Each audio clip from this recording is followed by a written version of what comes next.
नमस्कार, जय हिंद साथियों। आज बारी है हिस्ट्री के प्रश्नों की। हिस्ट्री का प्रैक्टिस सेट, इतिहास का प्रैक्टिस सेट, बार बार पूछे गए रिपीटेड क्वेश्चन। सबसे पहले मैं आपको ये बता देता हूँ कि ये इतिहास के क्वेश्चन आप जिस एग्जाम की तैयारी कर रहे हैं उसमें आ सकते हैं।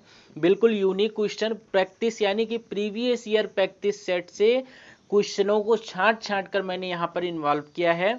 आप जिस भी एग्जाम में पूछे गए क्वेश्चन ये आ रहे हैं, ठीक। कुछ इजी हैं, कुछ टफ हैं। करते हैं वीडियो को स्टार्ट। लाइक जरूर कर देना। यदि आपको जीके, जीएस और इतिहास पढ़ना है तो अभी चैनल को सब्सक्राइब कर लो। बाद में आप लोग भूल जाते हो, 4 क्वेश्चन देख लेते हो, फोन आ जाता है, कहीं चले जाते हो, फिर रिटर्न बैक आते हो, फिर ढूंढते रह जाते हो कि कौन सा चैनल था। तो अभी लाइक कर दीजिए, अभी सब्सक्राइब कर दीजिए। बीच में मैं किसी से नहीं कहूंगा कि तुम लाइक करो और सब्सक्राइब करो। सुपर फास्ट वीडियो आपकी स्क्रीन पर निकलेगा। करते हैं आज का सेशन ये स्टार्ट। पहला क्वेश्चन आपकी स्क्रीन पर देखिए ध्यान से और आंसर देने की कोशिश करिए, ठीक है। चलिए स्टार्ट करता हूं आज का अपना सेशन। निम्नलिखित में से कौन भारतीय दर्शन की अपेक्षा पाश्चात्य दर्शन से अधिक प्रभावित थे? तो यहां पर जो भारतीय दर्शन की अपेक्षा पाश्चात्य दर्शन से अधिक प्रभावित थे वो थे हमारे राजा राम मोहन राय जी। अगला क्वेश्चन आपका नेक्स्ट क्वेश्चन है, कह रहा है कि किस शासक ने अपने सिक्कों पर शाक्य मुनि बुद्ध की आकृति अंकित करवाई थी? तो बुद्ध की आकृति अंकित करवाई थी वो शासक थे Kanishka. Option number C Kanishka. Madanna तथा भकन्ना किस राज्य के थे? तो मदन्ना और भकन्ना ये गोलकुंडा राज्य के थे। ऑप्शन नंबर ए गोलकुंडा राज्य। पल्लव नरेश नरसिंह वर्मन प्रथम ने सप्तरथ मंदिर का जो निर्माण करवाया था वो कहां पर करवाया था? तो जो सप्तरथ मंदिर जो था ये आपका निर्मित हुआ था महाबलीपुरम में, यानी कि ऑप्शन नंबर ए महाबलीपुरम में अभी भी स्थित है। अगला क्वेश्चन, ईरानी त्योहार नौरोज का प्रचलन किसने आरंभ किया था? तो नौरोज एक ईरानी त्योहार है और बलबन ने इसका क्या किया था? आरंभ किया था। Option number D. शिवाजी के बारे में निम्नलिखित में से कौन सा कथन सत्य है? तो सत्यपति शिवाजी के महाराज के बारे में उन्होंने मराठों को एक राष्ट्र में जोड़ा था, यानी कि ऑप्शन नंबर बी मराठों को एक राष्ट्र में जोड़ा था। इंडियन नेशनल आर्मी किसके द्वारा बनाई गई थी? तो ये नेता सुभाष चंद्र जी के द्वारा बनाई गई थी। Right answer option number A. 1857 के सैनिक विद्रोह का तात्कालिक कारण क्या था? तो उनका तात्कालिक कारण सैनिकों को चर्बी लगी कारतूसों की आपूर्ति। अगला क्वेश्चन, राजा राम मोहन राय किसके संस्थापक थे? तो ये ब्रह्म समाज के संस्थापक थे। ऑप्शन नंबर ए ब्रह्म समाज। कालिदास जी क्या थे? तो कालिदास जी माने जाते हैं प्रसिद्ध गुप्त काल के कवि। ऑप्शन नंबर सी प्रसिद्ध गुप्तकालीन कवि हैं कालिदास जी। ऑप्शन नंबर सी यहां पर आप लोगों का राइट आंसर हो जाएगा, गुप्तकालीन। अगला क्वेश्चन देखिए, कह रहा है लुम्बिनी जो है ये आपका राइट आंसर हो जाएगा। ये धार्मिक स्थल है बौद्धों का। ऑप्शन नंबर ए लुम्बिनी बौद्धों का एक पवित्र प्रसिद्ध धार्मिक स्थल है। ए राइट आंसर उस क्वेश्चन का हो जाएगा। अगला क्वेश्चन देखिए, इस क्वेश्चन को देखिए और बताइए राइट। भारत का लौह पुरुष किसे कहा जाता है? तो लौह पुरुष कहा जाता है भारत का सरदार वल्लभ भाई पटेल, यानी कि ऑप्शन नंबर सी। अगला क्वेश्चन कह रहा है कि प्रसिद्ध सांची स्तूप किसके समय में बना था? तो सांची स्तूप का निर्माण अशोक के समय, यानी कि सम्राट अशोक। Option number A. और ये किस राज्य में स्थित है सांची का स्तूप? ये इसका आंसर आप लोगों को कमेंट बॉक्स में बताना है। बुद्धवाद और जैनवाद विरोधी आंदोलन आवश्यक रूप से निम्न के विरुद्ध थे? तो ये ब्राह्मणों के रीति रिवाजों तथा औपचारिकताओं के विरुद्ध थे। ऑप्शन नंबर बी ब्राह्मणों के रीति रिवाजों तथा औपचारिकताओं के विरुद्ध। सिंधु घाटी सभ्यता की पहचान निम्न में है? तो सिंधु घाटी सभ्यता एक शहर योजना प्रांत, यानी कि सुव्यवस्थित शहर योजना प्रणाली। 4 आश्रम निम्न में से संबंधित है? तो 4 आश्रम ये जीवन के चरणों से संबंधित हैं।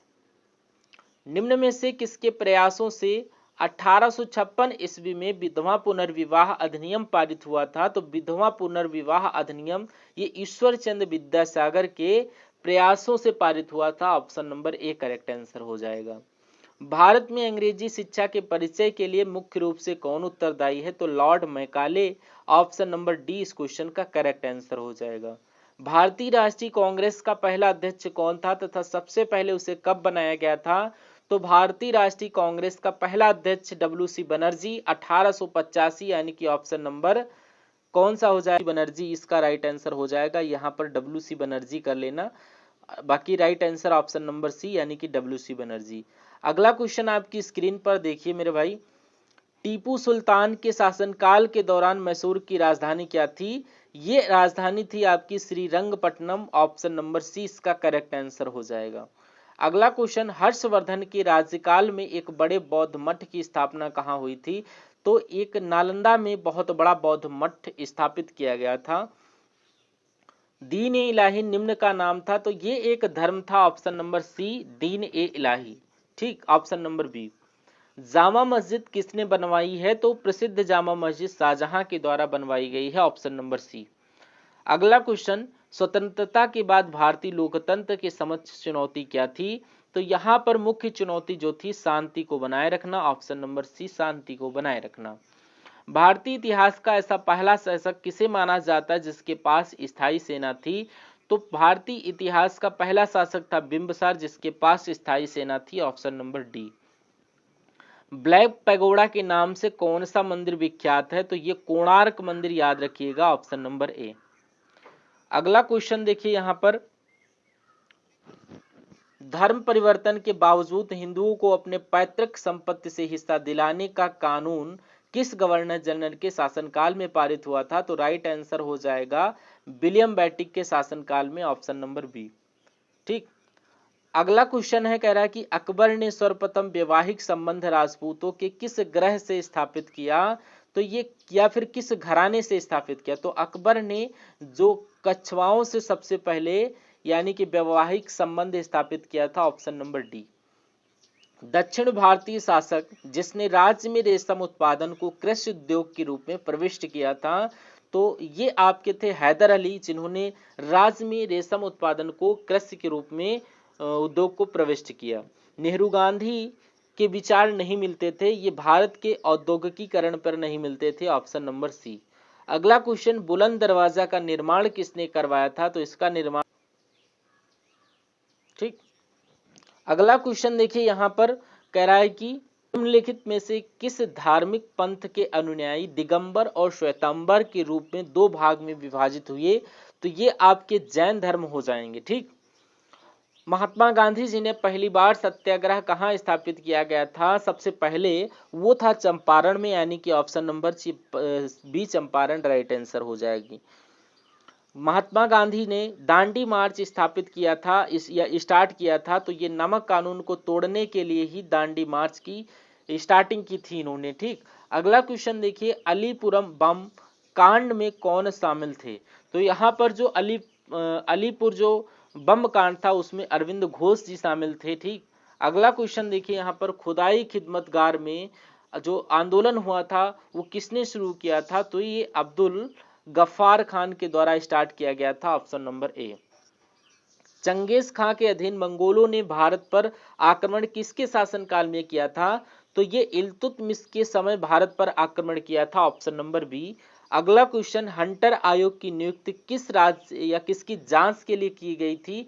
तो हंटर आयोग की नियुक्ति जलियांवाला बाग जो हत्याकांड हुआ था उसकी जांच के लिए नियुक्त की गई थी। ठीक, अगला क्वेश्चन आपकी स्क्रीन पर, बौद्ध धर्म मानने वालों की संख्या सर्वाधिक किस राज्य में है?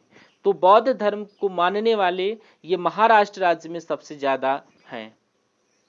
अगला क्वेश्चन, किस अंग्रेज ने पहली बार भगवत गीता का अंग्रेजी में अनुवाद किया था? तो ये Charles Wilkins, option number B Charles Wilkins आपका करेक्ट आंसर हो जाएगा। निम्न में से किस भारतीय शासक ने आधुनिक तर्ज पर विदेश में अपना दूतावास खोला था? तो ये टीपू सुल्तान, यानी कि option number D Tipu Sultan right answer हो जाएगा। हड़प्पा कालीन सभ्यता का विशाल कोठार या अनाज संग्रह स्थल कहां पर मिला? तो ये आपका मिला है मोहनजोदाड़ो से, option number A Mohenjodaro. Harappa लोगों में निम्नलिखित में से किसकी जानकारी नहीं थी? तो हड़प्पा लोगों को जानकारी लोहे की नहीं थी, यानी कि हड़प्पा कालीन वालों को। अगला क्वेश्चन, किस गवर्नर जनरल ने अपने आप को बंगाल का शेर यानी कि लॉर्ड वेलेस्ली ने कहा था? ये अगला क्वेश्चन, हर्षवर्धन के समय किस चीनी यात्री ने भारत की यात्रा की थी? तो ये हिंसान जो है ये भारत की यात्रा पर आया, ऑप्शन नंबर डी हिंसान। 1942 में भारत छोड़ो आंदोलन के दौरान भारत का वायसराय कौन था? तो 1942 के समय लिन लिथिगो यानी कि ऑप्शन नंबर ए ये भारत का वायसराय था, option number A. Mahadev Govind Ranade सदस्य थे, ये प्रार्थना समाज के सदस्य से, ऑप्शन नंबर डी प्रार्थना समाज के सदस्य थे महादेव गोविंद रानाडे। अगला क्वेश्चन, जवाहरलाल नेहरू कितनी बार भारतीय राष्ट्रीय कांग्रेस के अध्यक्ष बने? तो जवाहरलाल नेहरू जी ये राइट आंसर हो जाएगा, 3 बार भारतीय राष्ट्रीय कांग्रेस के अध्यक्ष थे, ऑप्शन नंबर सी 3 बार भारतीय राष्ट्रीय कांग्रेस के अध्यक्ष थे। बौद्ध साहित्य लिखा गया ये किस भाषा में? तो जो प्राचीन काल के बौद्ध साहित्य हैं ये पाली भाषा में लिखे गए हैं, ऑप्शन नंबर बी। एलिफेंटा में चट्टान काटकर बनाए गए प्रसिद्ध मंदिर निम्न में से किससे संबंधित है? तो एलिफेंटा में चट्टान काटकर जो मंदिर है ये बनाए गए हैं किसके? राष्ट्रकूट शासकों, यानी कि ऑप्शन नंबर डी राष्ट्रकूट वंश के शासकों ने। बाणभट्ट किसके दरबार में रहते थे? तो बाणभट्ट जो रहते थे हर्षवर्धन के दरबार में रहते थे।